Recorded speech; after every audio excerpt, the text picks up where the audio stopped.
Hey, what's going on YouTube? Alabama Reloader here, coming to you with another 243 Winchester video. I believe this is video 4, somewhere in that range. But I was able to get some test rounds loaded up for this New England Firearms handy rifle. And then also I was able to order, or I got in, I think you guys saw it in the last video, this is for my Thompson Center Compass utility rifle in 243. And so got in some Norma brass, 50 pieces of that. Really good stuff, went through on these and deburred the flash hole, ran them up over the expander ball, just uniform all the case mouths, and then primed them with some S&B large rifle primers.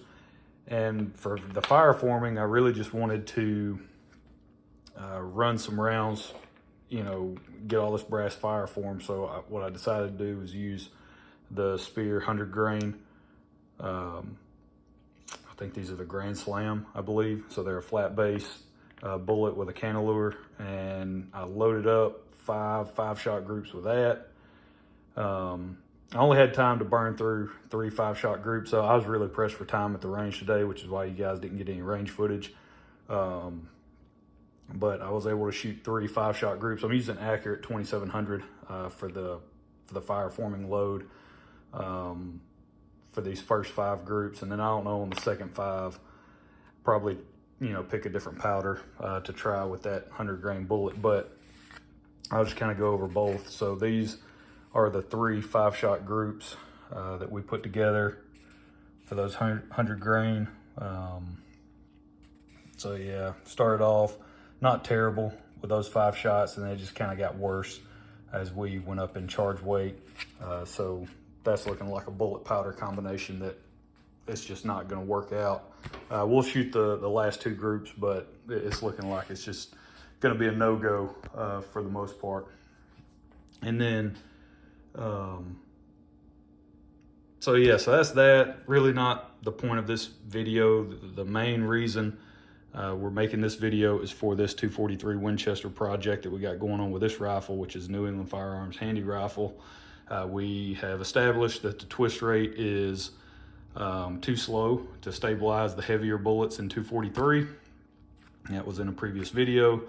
I believe I even showed how I went about doing that. And then, so we're at a 1 in 12 twist. So you're going to need to shoot shorter bullets. Shorter bullets equate to lighter bullets. So that was what we decided that was kind of the path we wanted to go down. But at the same time, I didn't just want to throw, a 58 grain Hornady, VMAX in this rifle and then be done with it. That's probably more or less the sweet spot, somewhere in that range, 50 something to 60 grain range. That's probably the sweet spot for this 1 in 12 twist. But Hornady also makes a 75 grain VMAX, and so I wanted to basically start there and work our way down in bullet weight. That was 75 in my mind was kind of, if it was going to stabilize, it would be pushing it to make that happen. Right, so that was kind of, in my mind, that was the cutoff.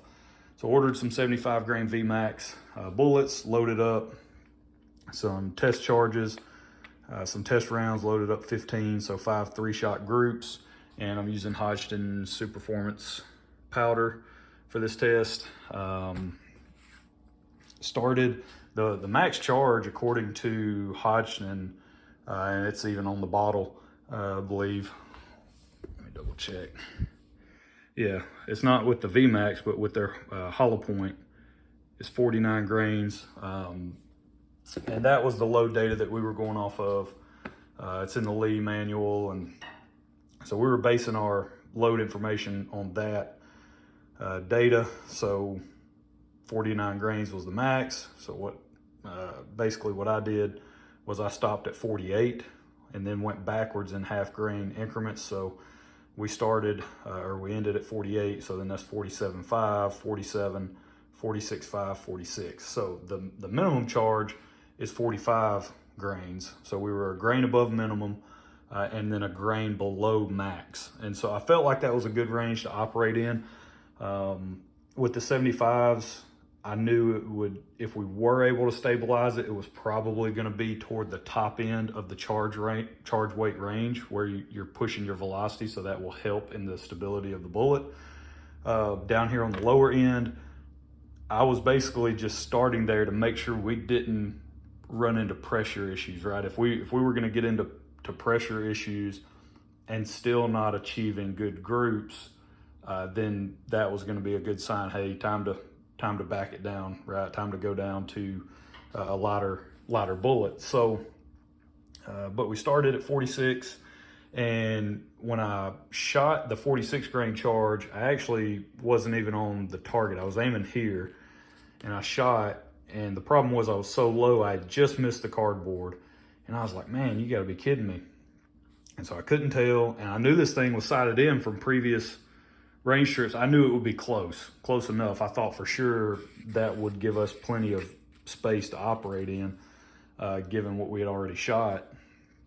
And so I switched over. I was like, well, I don't really want to waste all my rounds. So I switched over to the Thompson Center Compass, shot a 5-shot group, came back and was like, all right, well, I'll just, aim here in the center. And so I'm basically center target. And so if I'm left, right, I'll be able to see. I shouldn't be, based on, previous range sessions with this rifle. I thought everything was dialed in. But we were extremely low. So point of aim here, that was point of impact. So we were really low. I shot a second one just to see if it would even put it somewhat close, which that is somewhat close. That's a lot closer than we were with the 100 grain factory ammo and the 90 grain factory ammo that we tried, and the 95. We tried 3 different grain weights, 90, 95, and 100, and some factory ammo loadings, and it was spraying them a lot worse than this. It looked like a shotgun pattern. So I shot those last 2 because remember the first one was down here. Shot those 2 and I was like, well, I mean, that's somewhat promising. Let's see what they'll do as we move up in the charge weight range. And this is just fascinating in my mind. I don't know, maybe you guys won't find it fascinating, but I do. I mean, look at this point of impact shift. You want to talk about a dramatic point of impact shift. Remember, our point of aim are these green dots, right? Not that one, but these 4 green dots. After I got rid of that first group, I was like, all right, I'll just shoot at these 4 green dots. And so that is 46.5 grains of Superformance, not a great group at all.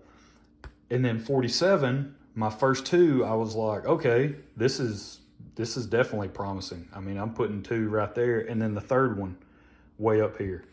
And I was like, oh my goodness, you gotta be kidding me. But I'd already loaded these up, didn't want to pull the bullets, and 2, like what I just talked about, as we increase in velocity, my hopes were that maybe we would increase our stability and bullet performance and shrink our group size.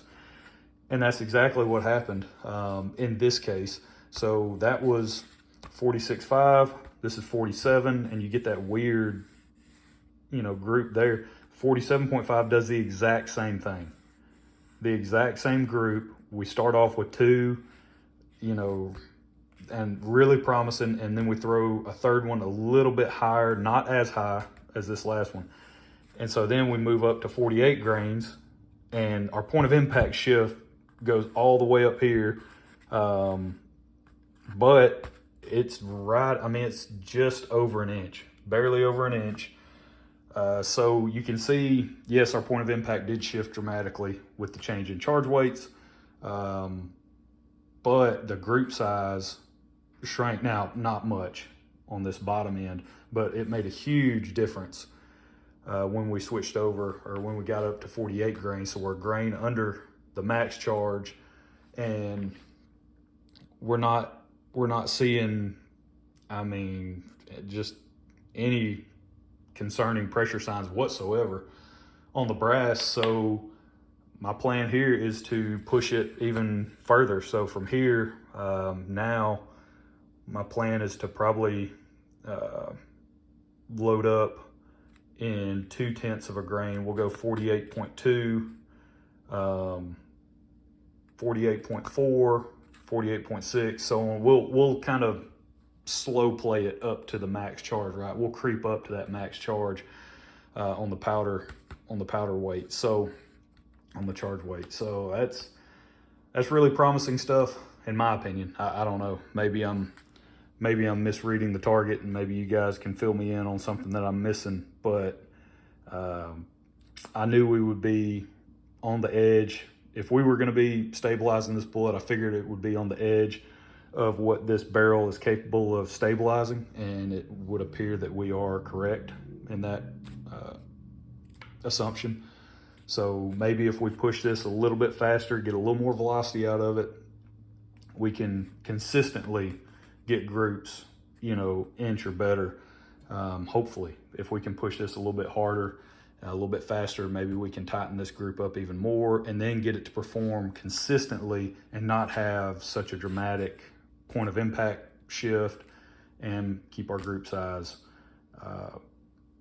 you know, relatively small. Good enough to hand the rifle back and say, here you go, here's your 40 rounds of, you know, ammo loaded up. You can deer hunt with it if, you know, with good shot placement, which once you start to shrink this group size and get a consistent performing group, then yes, you'll have the confidence to go in, you know, go in the woods and put the shot where you want to. And so this could be a multi-purpose, you know, load basically, right? So it can actually handle, you know, maybe shooting a white-tailed deer and then varmint stuff as well. So that'll be good if we can find a charge weight that gives us that. So that's it. That's all. I'm going to start loading up some more test rounds. So I've got to start throwing some powder in my little beam scale here, and then that is it. So we'll catch y'all next time. Make sure you guys, if you're in Huntsville, even if you're not in Huntsville, you can shop at Mr. Big Guns from anywhere in the world. I think anywhere in the world, as long as you have the internet. So just go online, www.mrbigguns.com. You go to their online store, you can browse inventory, some of the stuff that they have just online, right, that'll ship out from a distributor. So go on there, check out what they have. If you're in town, want to swing by, talk to Matt and those guys, you know, definitely do that. Go down, check out the store, see what all they got going on. I was just in there today, and man, a lot of good stuff. You can get in a lot of trouble with a high limit credit card in that place. So, but that's it. We'll catch you guys next time. I'm going to work on loading some more of these 75 grain VMAX, and hopefully another range session pretty soon to try to nail down a good load with this Hodgdon Superformance. So we'll catch y'all next time. Y'all have a good one.